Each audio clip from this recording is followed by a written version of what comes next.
যখন পাপিয়ারা ধরা পড়ে, পরিমণিরা ধরা পড়ে, তখন মুখ ধড়পড় করে আওয়ামী লীগের এইসব মন্ত্রীদের।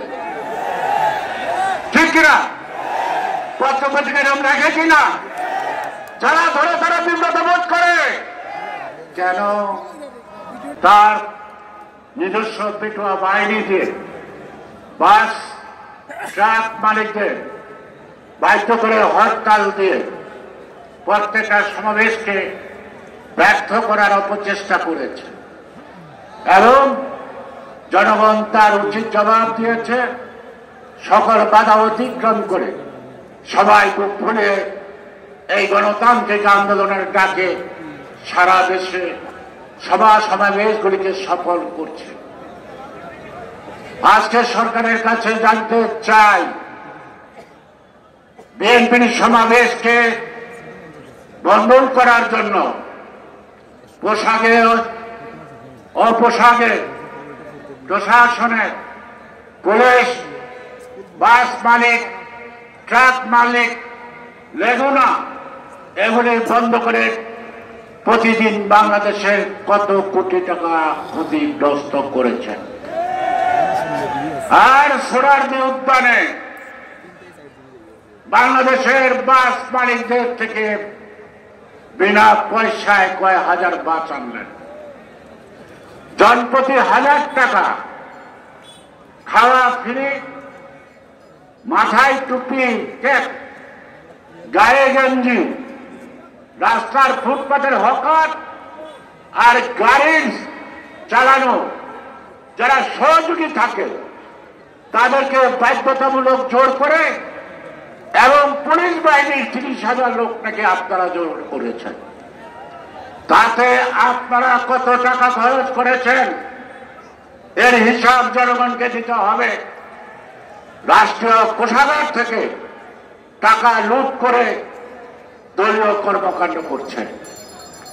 আমাদের সভা সমাবেশ করতে যত টাকা খরচ হয় তার চেয়ে 4 গুণ টাকা সরকার এটা পণ্য করার জন্য খরচ করে।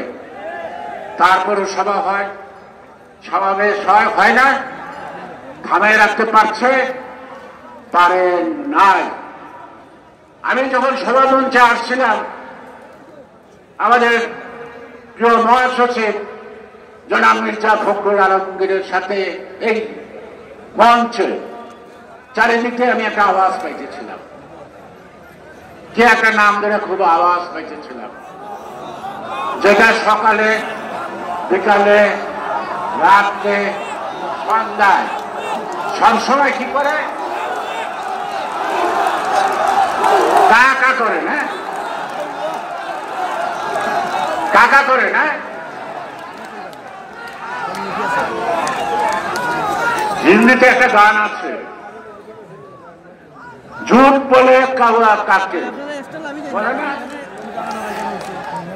কালি কাওয়া সে ডরিও বললে একটা গান আছে না, আছে, ঝুট বলে কাওয়া কাকে, কালো কাওয়া সে ডরিও,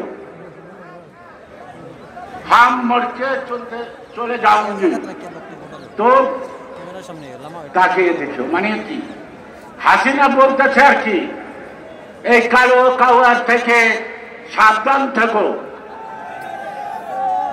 আমি এখন মরতে যাইতেছি। এই গানটার মানেটা ওইরকম। সুতরাং আজকে ওবায়দুল কাদের উনি বলেন খেলবেন, আমি তো জানি গভীর রাতে দরজা বন্ধ করে ঘরের মধ্যে যে খেলা, এই খেলা সে অন্য কোনো খেলা উনি জানেন না, তাই না? যখন পাপিয়ারা ধরা পড়ে, পরিমণিরা ধরা পড়ে, তখন মুখ ধড়পড় করে আওয়ামী লীগের এইসব মন্ত্রীদের। ঠিক কিনা? পত্রপত্রিকায় আমরা রেখেছি না, যারা ধরে তারা বিব্রত বোধ করে। কেন? আশা করি ওবায়দুল কাদের সাহেব এটার জবাব দিবেন, ঠিক না? ওবায়দুল কাদের সাহেব খেলতে চান,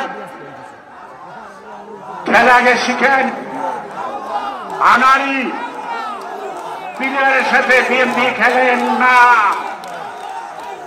দিনের ভোট রাখতে চুরি করেন, কাকে দিয়ে? পুলিশ দিয়ে। ওই খেলায় বিএনপি খেলেন না। বিএনপি খেলার জন্য প্রস্তুত, নেমে আসেন, ক্ষমতা থেকে নেমে আসেন। আর ওই যে কম্বল কাটা মুজিবপুর আর দিগুনা নৌকায় ভোট, ওই কোট পরে খেলায় আসেন। রাষ্ট্রীয় প্রশাসন থেকে দূরে থাকেন, খোলা মাঠে খেলেন। নির্দলীয় নিরপেক্ষ সরকারের অধীনে নির্বাচন, সেই খেলায় খেলেন।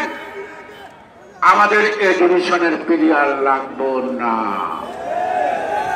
আমাদের বি ডিভিশনের প্লেয়ার লাগবো না আপনাদের সাথে খেলতে। আমাকে কি তৃতীয় শ্রেণীর খেলোয়াড় দিয়ে আমরা ওবায়দুল কাদের, শেখ হাসিনাদের সাথে খেলতে চাই। আমি অনেক আগে একটা কথা বলছিলাম, নির্দলীয় নিরপেক্ষ সরকারের অধীনে যদি নির্বাচন হয়, খালেদা জিয়া তারেক রহমান বাদ থাক, আমাদের জায়মার সাথে শেখ হাসিনা জামানত হারাবে। কথাটা সত্য। সুতরাং আজকে লাগাম ছাড়া বাজার, দরবেশ বলে খা খা, আর ওবায়দুল কাদের বলে কা কা, আর জনগণ বলে হাসিনা তুই যা, তুই যা। কখন? এখন। কেন? তুই ভোট চোর। কথা সত্য। সে বাংলাদেশ ব্যাংকে রিজার্ভ চুরি করেছে 600 কোটি টাকার উপর। শেয়ার মার্কেট থেকে 96,000 কোটি টাকা লুট করেছে। 10 লক্ষ কোটি টাকা চুরি করে বাংলাদেশের জনগণ বিদেশে পাচার করেছে। আজকে ডলার সংকট। এই বিয়ে আওয়ামী লীগের যারা লুটপাট করেছে তারা সবাই পাসপোর্টে ভিসা লাগাইছে, আর খোলা মার্কেট থেকে ডলার কিনে কিনে পাচার করে আজকে খোলা বাজারেও ডলার নাই, এলসি করার সামর্থ্য নাই। দেশ চলবে কি দিয়ে? 23 সাল থেকে বাংলাদেশ যত টাকা ঋণ করে এই লুটপাটটা হয়েছে উন্নয়নের নামে, তার সুদের টাকা দেওয়ার সামর্থ্য বর্তমান কোষাগারে নাই।